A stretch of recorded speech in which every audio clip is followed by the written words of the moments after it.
Bienvenue à tous. 5e journée de notre réveil. Avant de commencer, j'aimerais ça faire une rectification. Hier, j'ai fait référence à l'Évangile de Matthieu, chapitre 16, le verset 15.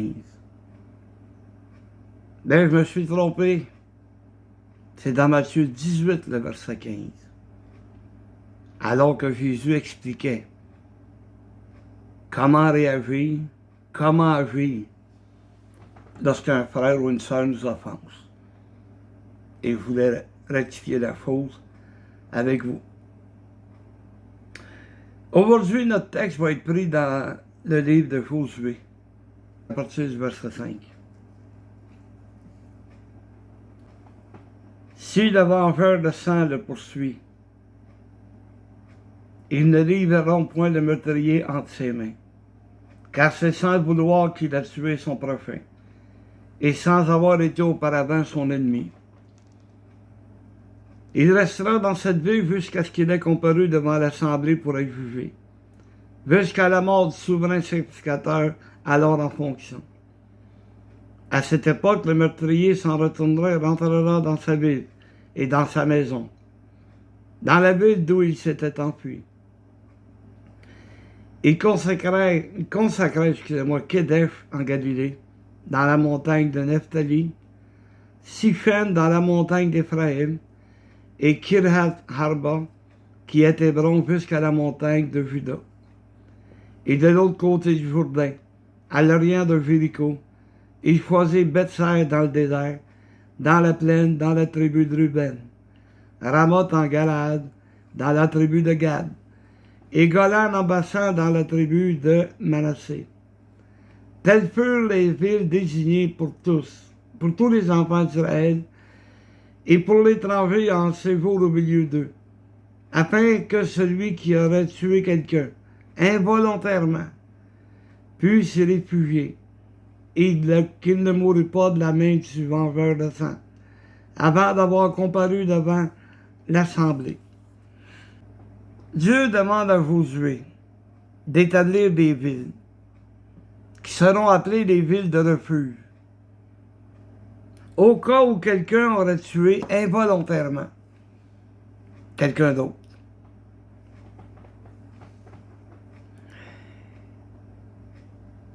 Prenons l'exemple. Un bûcheron qui est en train de bûcher et que le fer de sa hache ou le tranchant de sa hache n'est pas bien fixé. Et en donnant un coup, le tranchant va tuer quelqu'un, va le frapper à la tête ou whatever. C'est pas de sa faute, là. Il n'a pas fait exprès, là. Alors, il y avait une chance pour lui de s'enfuir vers une de ces villes. Et imaginez qu'il est poursuivi, que le frère de la victime ou un des amis de la victime décide de venger la victime et se met à courir après. Il aurait dû avoir hâte d'arriver dans une des villes de refuge. Parce que le meurtrier, pas le meurtrier, celui qui veut se venger, n'aurait pas pu le faire. Parce que dès qu'il était dans une de ces villes, il était protégé. Il fallait qu'il expose son cas à ceux qui étaient là, les sacrificateurs. Il fallait qu'il explique son cas. Et il était protégé jusqu'à la mort du sacrificateur. Si le sacrificateur mourait 10 ans plus tard, ben, il y avait l'autorisation de retourner chez lui, sans que personne ne puisse s'en prendre à lui. Et vous allez me dire, ouais, mais quel rapport avec nous? Quel est le message que Dieu a laissé là? Nous allons voir que nous sommes une ville de refuge. L'Église est une ville de refuge pour celui qui aura tué involontairement. Et pour ce faire, allons dans l'évangile, pas l'évangile, mais le livre du prophète Ésaïe, verset 53, chapitre 53. Avec donc bien de la misère aujourd'hui. Verset 1. Qui a cru à ce qui nous était annoncé? Qui a reconnu le bras de l'Éternel? Il s'est élevé devant lui comme une faible plante, comme un rejeton qui sort d'une terre desséchée. Il n'avait ni beauté ni éclat pour attirer nos regards, et son aspect n'avait rien pour nous plaire. Méprisé et abandonné des hommes, homme de douleur et habitué à la souffrance, semblable à celui dont on détourne le visage. Nous l'avons dédaigné. Ce sont nos souffrances. Et nous n'avons fait de lui aucun cas. Cependant, ce sont nos souffrances qu'il a portées. C'est de nos douleurs qu'il s'est chargé. Et nous l'avons considéré comme puni, frappé de Dieu et humilié. Mais il était blessé pour nos péchés, brisé pour nos iniquités. Le châtiment qui nous donne la paix est tombé sur lui. Et ça, par ses meurtrissures que nous sommes guéris. Nous étions tous errants comme des brebis. Chacun suivait sa propre voie. Et l'Éternel a fait retomber sur lui l'iniquité de nous tous.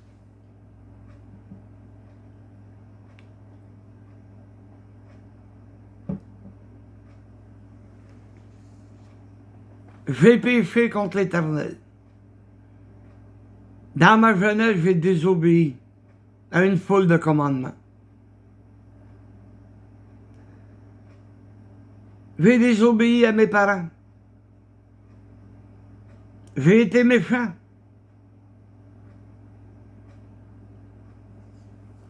La méchanceté est entrée en moi. Et comme tous les enfants, ben, je me réjouissais quand mon frère était puni. C'était méchant. J'ai fait des petits vols dans un dépanneur. J'ai été hypocrite.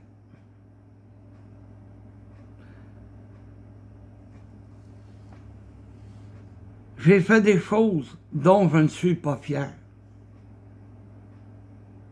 J'ai couché avec des filles avant d'être marié.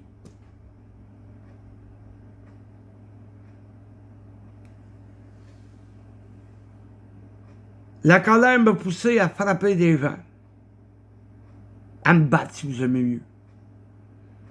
Je n'étais pas un batailleur de nature. Mais quand tu es en colère, là, tu peux faire des folies.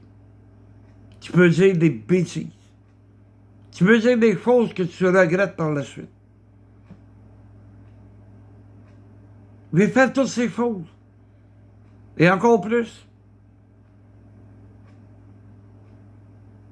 Ben, je crois que c'est suffisant pour vous montrer que j'étais un pécheur. Mais à cause de mes péchés, involontairement, je n'étais pas conscient de ce que je faisais. Je n'étais pas conscient que je désobéissais à Dieu.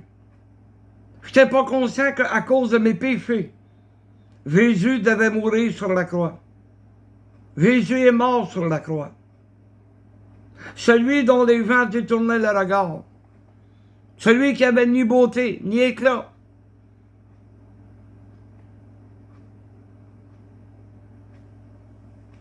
À cause de ce qu'il a apporté. À cause des enseignements qu'il a donnés. Il a été condamné. Condamné à mourir sur la croix. Involontairement. Ben, c'est de ma faute. Et prenez-le aussi personnel, c'est de votre faute aussi. Le message de Dieu aujourd'hui. On ne parle pas hébreu. Je n'ai jamais appris l'hébreu. Ben, il y a des dictionnaires. Chacune des villes qui est nommée, on va y voir les enseignements de Jésus à travers ces villes. On va les traduire en français. Le nom de ces villes. Et c'est là qu'on va voir le message de Dieu. Quel est le message de Dieu pour nous aujourd'hui? Nous devons être une ville de refuge, comme on va le voir. Et on commence avec la première ville qui a été mentionnée. Le premier nom qu'on y retrouve, c'est Kedesh, qui se traduit par sanctuaire. Le sanctuaire, c'était le lieu le plus saint du temple. C'est là que le sacrificateur allait offrir des sacrifices, le sang des sacrifices qui avaient coulé. Et dans le livre d'Hébreux, au chapitre 13, le verset 15, n'oublions pas que nous sommes des sacrificateurs.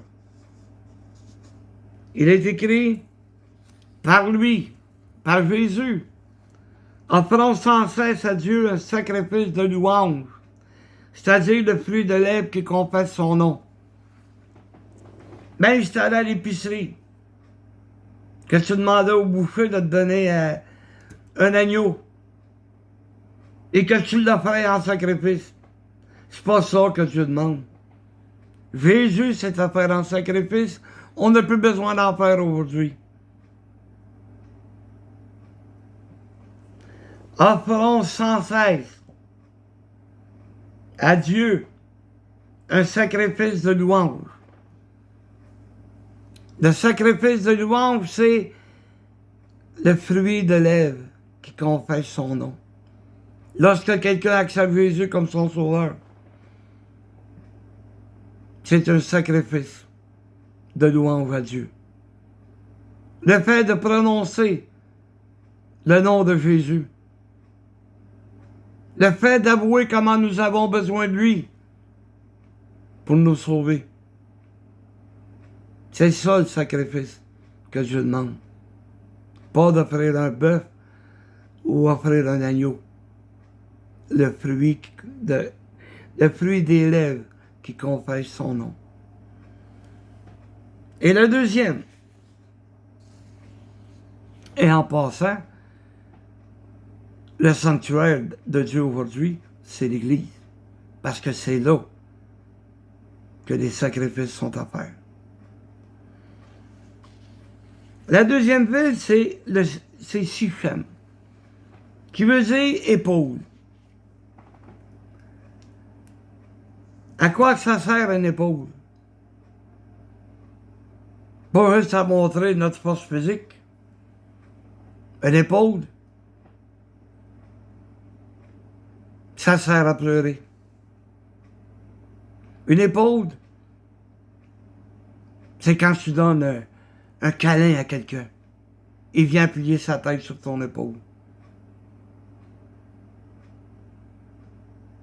Une épaule, c'est aussi pour consoler. Et c'est dans l'évangile de Matthieu au 11e chapitre qu'on peut retrouver. Matthieu 11, verset 28.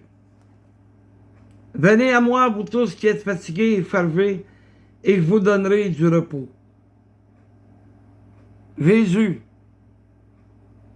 est prêt à t'offrir son épaule. Est prêt à t'ouvrir les bras et à t'accueillir. T'es fatigué? T'as besoin de repos? Viens à Jésus. Prenez mon joug sur vous et recevez mes instructions.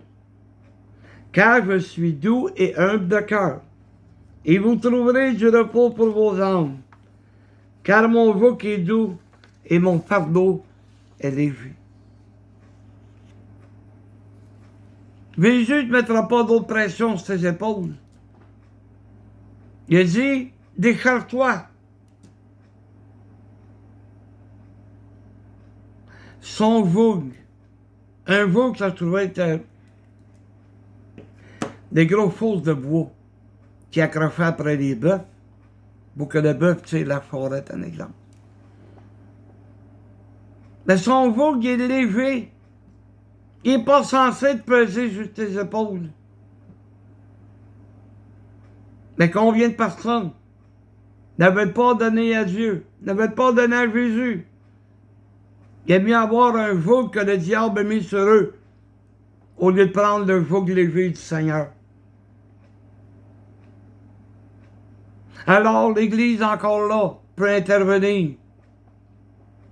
Si nous avons la même compassion que Jésus, si nous avons le même amour que Jésus, là, l'Église devient une autre ville de refuge. Et on continue. Ensuite, on parle de Kiryat Arba ou Kirjat Arba. C'est la cité des quatre. La ville des quatre. Vous savez comme moi qu'il y a 4 évangiles. 4 évangiles sur lesquels on peut voir la vie de Jésus. 4 évangiles sur lesquels on retrouve les enseignements de Jésus. C'est dans l'Église que tu retrouves ça.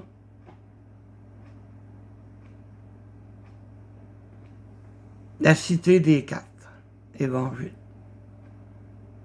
La cité des 4. C'est dans l'Église qu'on le retrouve. Parce que c'est dans l'Église que nous allons avoir les instructions de Jésus. C'est dans l'Église qu'on va apprendre de quelle manière suivre Jésus. C'est dans l'Église qu'on peut apprendre, à travers les évangiles, comment aimer Dieu. Alors le message est encore là. Ensuite de ça, on parle de Hébron. La ville d'Hébron, une ville de refuge, qui se traduit par une alliance sûre. Et mes frères et sœurs, on a conclu une alliance avec Jésus, avec Dieu. Et je vais citer le livre de Romains au 10e chapitre, à partir du verset 8. C'est là l'alliance que nous avons conclue. Que dit-elle donc? La parole est près de toi, dans ta bouche et dans ton cœur. Or, c'est la parole de la foi que nous prêchons. Si, et remarquez bien, S-I, si, une condition qui nous dit, si tu confesses de ta bouche le Seigneur Jésus, et si tu crois dans ton cœur que Dieu l'a ressuscité des morts, tu seras sauvé. C'est ça l'alliance qu'on a fait. C'est par la foi que j'ai reçu le message. Par la foi que j'ai reconnu que j'étais un pécheur. Par la foi, je me suis levé, j'étais en avant. Et j'ai accepté Jésus comme mon sauveur. Pourquoi? Parce que c'est en croyant du cœur qu'on parvient à la justice. Mais c'est en confessant de la bouche qu'on parvient au salut. Et ça, on retrouve ça où? Dans l'Église encore. C'est dans l'Église qu'on a fait une alliance qui était sûre. Il y a un cantique que l'on chante qui dit « J'ai l'assurance de mon salut. Je suis assuré parce que j'ai mis en pratique la parole de Dieu. J'ai fait ce qui m'a été demandé. J'ai accepté le sacrifice que Jésus a fait à ma place sur la croix. » Alors, encore là, c'est dans l'Église qu'on retrouve ces choses. Ensuite, on parle de Betsaï. Betsaï se traduit par protection. Et encore là, on retourne dans le livre de Romains, mais cette fois-ci au chapitre 8, le verset 37. On parle de protection. Et regardez bien la protection que Jésus nous apporte. Mais dans toutes ces choses, nous sommes plus que vainqueurs par celui qui nous a aimés. Car j'ai l'assurance que ni la mort, ni la vie, ni les anges, ni les dominations, ni les choses présentes, ni les choses à venir, ni les puissances, ni la hauteur, la profondeur, ni aucune autre créature ne pourra nous séparer de l'amour de Dieu manifesté en Jésus-Christ, notre Seigneur. Peux-tu avoir une meilleure protection que celle-là? Il faut que tu l'aies, cette assurance. Qu'il n'y a rien qui va te séparer de l'amour de Jésus. Ouais, mais regarde, il y en a combien qui sont tombés? Dieu peut les ramener. Dieu peut les faire comprendre. Dieu peut ouvrir le cœur. S'ils ne viennent pas, ils vont avoir à répondre à Dieu, tout simplement. Mais j'ai toujours eu cette assurance. Il n'y a rien qui a réussi à me séparer de l'amour de Jésus. Rien. Des problèmes, des séparations, des divisions, il n'y a rien qui m'empêchait de servir Dieu. Oh, j'aurais aimé rester membre de l'Église toute ma vie. Mais il a fallu que je quitte cette Église que j'aimais tellement.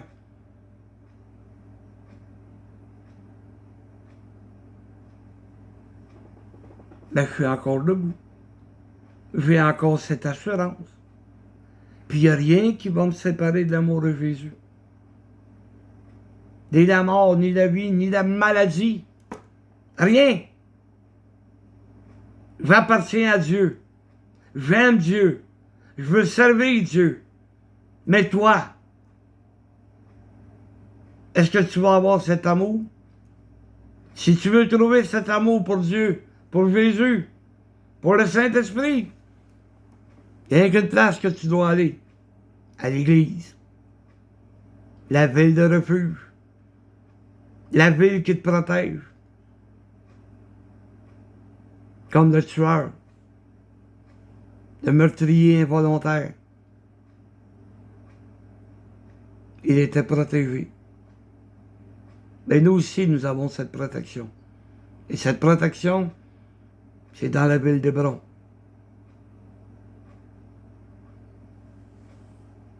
Dans l'Église.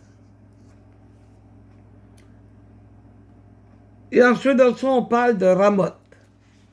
Quand on parle de Ramoth, on parle d'une place élevée.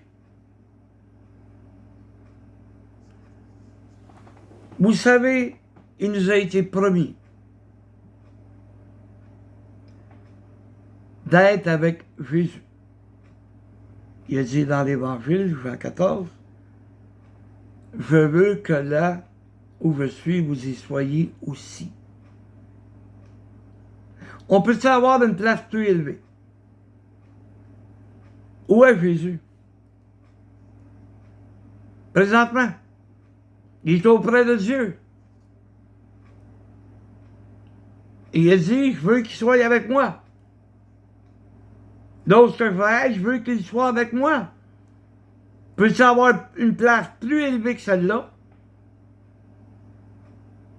Je pense pas, hein? On m'a dit, t'es au top si t'es avec Dieu, là. T'es au top quand t'es rendu assis proche de Dieu.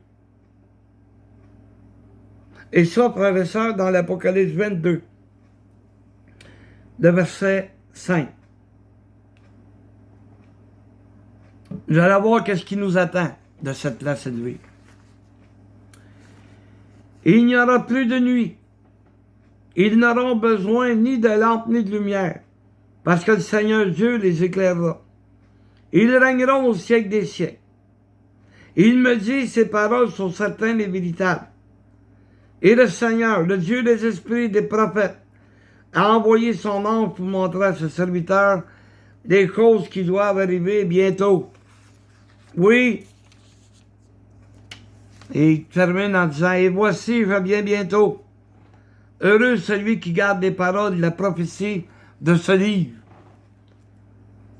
Nous vivrons avec Dieu pour l'éternité. Peux-tu avoir une place plus élevée que celle-là? Mais pour obtenir cette place-là, il y a juste l'Église qui peut te l'offrir. Oh oui, l'Église va te l'offrir.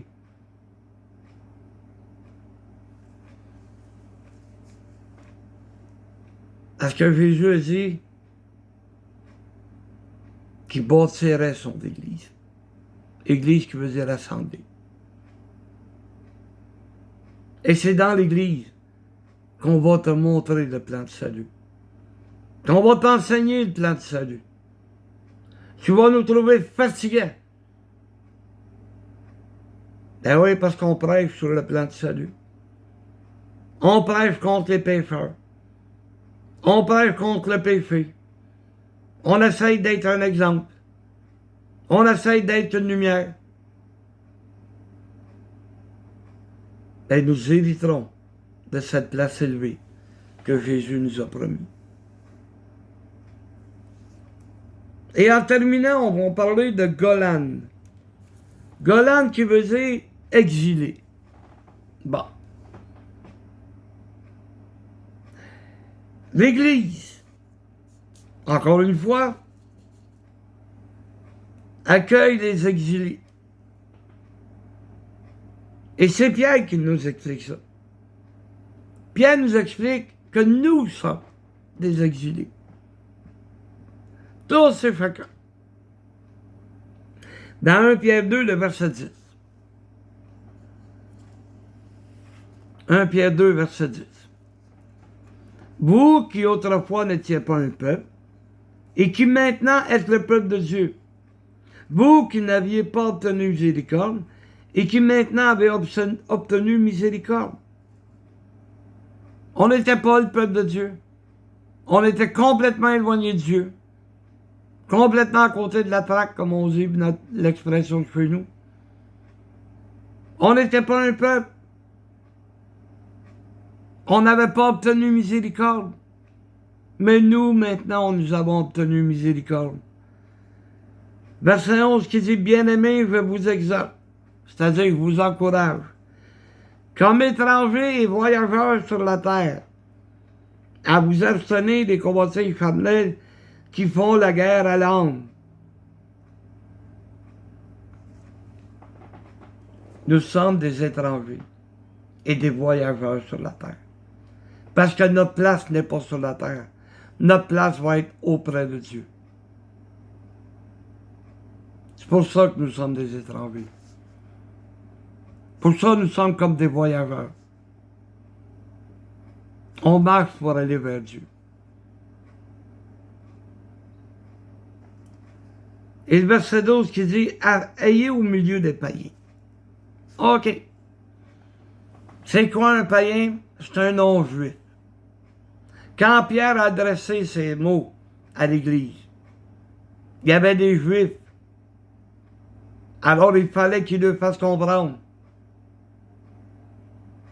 que même, pas avoir une bonne conduite seulement avec le race, pas seulement avec le peuple hébreu, mais ayez au milieu des païens, ceux qui sont non-juifs, ayez une bonne conduite, afin que, la même où ils vous calomnient comme si vous étiez des malfaiteurs, ils remarquent vos bonnes œuvres et glorifient Dieu au jour où il les visitera.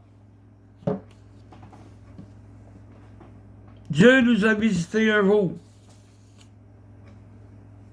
Il nous a montré de quelle manière aller au ciel. Il nous a appris de quelle manière s'approcher de lui. Il nous a visités. Il est venu vers nous. Il nous a offert le salut. Golan, c'est des exilés, c'est nous. C'est l'Église de Dieu aujourd'hui. Mais l'Église doit bien se comporter. Doit avoir une bonne conduite. Que ce soit dans ta famille, que ce soit au travail, que ce soit dans tes loisirs. Il faut que tu aies une bonne conduite.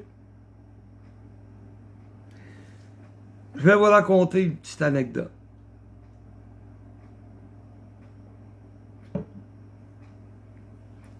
Je travaillais à côté d'un homme qui avait réussi.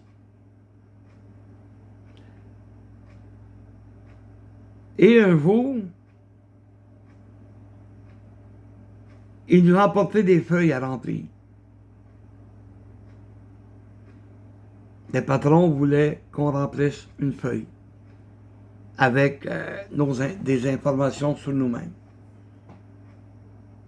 Et le monsieur, je l'appelais monsieur parce qu'il était beaucoup plus vieux que moi, a pris son portefeuille, il me l'a mis entre les mains, il m'a permis de fouiller dedans pour trouver, il me semble que c'est son numéro d'assurance sociale ou l'assurance maladie. Et en ouvrant le portefeuille, il y avait une coupe de mauve. Pour ceux qui ne savent pas c'est quoi un mauve, vous avez jamais vu ça, ça se trouve être des 1000 $. 1000 $. Et j'ai pris les papiers dont j'avais besoin, j'ai rempli sa feuille, puis il l'a signé. J'ai remis son portefeuille. Et durant la journée, il me dit, tu es le premier et le seul homme à qui j'ai confié mon portefeuille. Même ma propre femme ne fouille pas dedans. Et dit, tu peux voir à quel point je te fais confiance. Je le sais que tu es un chrétien. Hey! Peux-tu avoir le meilleur témoignage d'un homme de l'extérieur qui a remarqué ma conduite?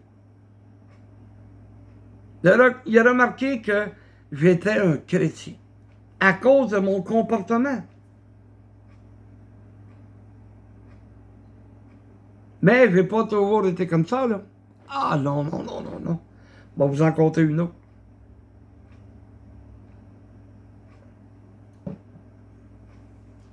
J'ai été invité à prêcher à l'église de l'Arc-en-Ciel.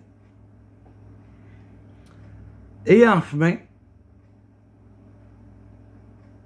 moi, ma femme et les enfants, pour faire plaisir aux enfants, nous sommes arrêtés au McDonald's.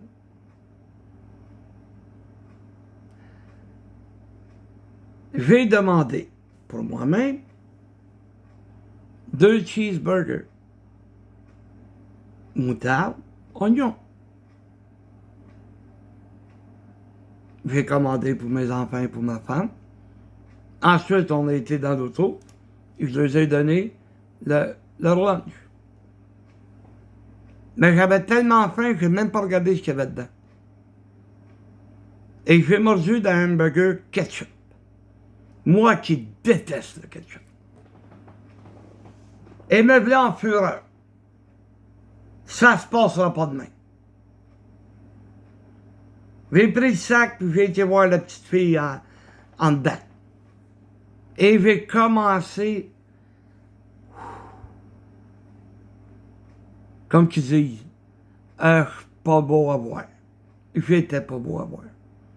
En fureur, en colère, j'ai enguirlandé la petite fille.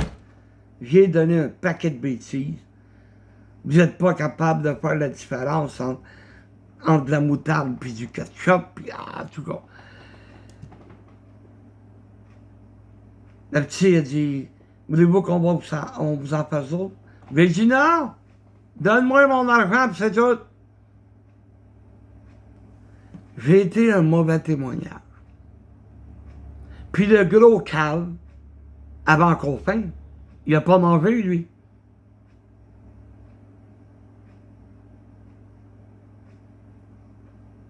S'il avait fallu que cette jeune fille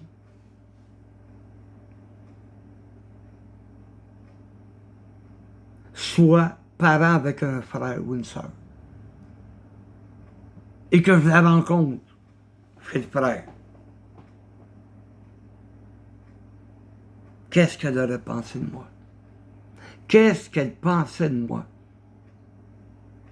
Peut-être pas le seul qui l'a engueulé, là.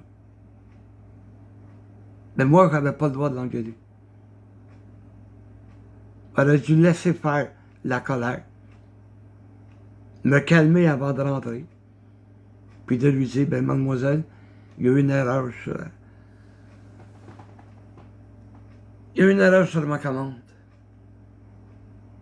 Est-ce que vous pourriez remplacer? Elle m'aurait souri, puis elle aurait dit, bien sûr, monsieur. Et elle se serait excusée pour les cuisiniers. Pas de sa faute, c'est les cuisiniers en arrière, là.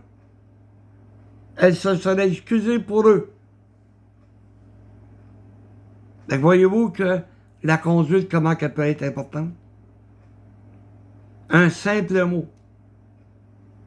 La colère.